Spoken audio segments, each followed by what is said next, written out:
एक जंगल में टुनटुनी चिड़िया अपने 2 बच्चों के साथ रहती थी।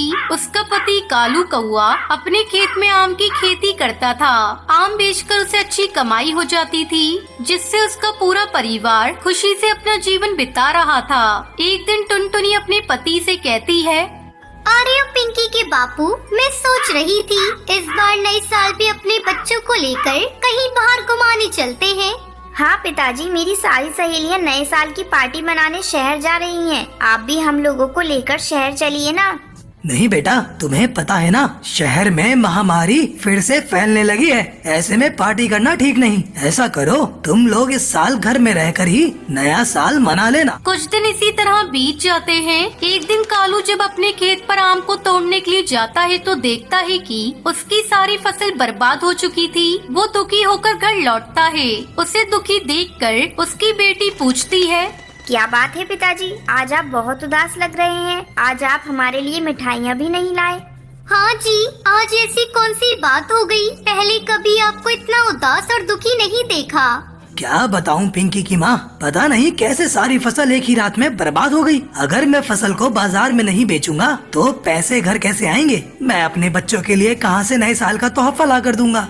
आप चिंता क्यों करते हो जी? हम कल ही अपने खेत में जाकर सारे खराब पेड़ों को हटाकर उसकी जगह नए आम के पेड़ को लगाएंगे। जहाँ तक बच्चों की बात है तो हमारे दोनों बच्चे बहुत ही समझदार हैं। वो उपहार के लिए जिद नहीं करेंगे। अगले दिन कालू और टुनटुनी खेत पर जाकर खेत से सारे खराब पौधे उखाड़ रहे थे। तभी उन्हें पौधों के बीच में एक पक्षी कराहता हुआ मिला।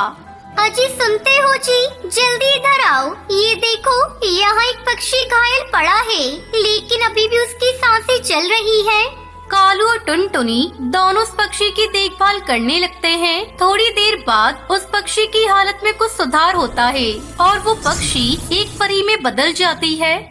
आप लोगों ने मेरी जान बचाई है। मैं अपने दुश्मनों से बचने के लिए आपके खेत में गई थी, लेकिन उन्होंने मुझे ढूंढकर मुझे घायल कर दिया। अगर आपने मेरी जान नहीं बचाई होती तो पता नहीं मैं कब तक यहाँ पड़ी रहती और मेरी मौत हो जाती। मेरे दुश्मनों ने मुझे ढूंढने के लिए आपका सारा आम का बगीचा बर्बाद कर दिया। आपने मेरी जान बचाई है, इसके लिए मैं आप लोगों को कुछ देना चाहती हूँ। ये लीजिए, मैं आपको आम के कुछ जादुई बीज दे रही हूँ, जिसे अपने खेत में डाल देना। टुनटुनी को बीज देकर वो परी वहाँ से गायब हो जाती है। दोनों पति पत्नी आम के बीज को अपने खेत में डाल देते हैं। अगले ही दिन उनके खेत में आम के पेड़ों पर सोने के आम आ जाते हैं, जिसे देखकर कालू और टुनटुनी बहुत खुश होते हैं। कालू आमों को सुनार को बेचने के लिए चला जाता है। इस तरह जादुई आमों की खेती करके कालू का पूरा परिवार खुशी खुशी नया साल मनाता है।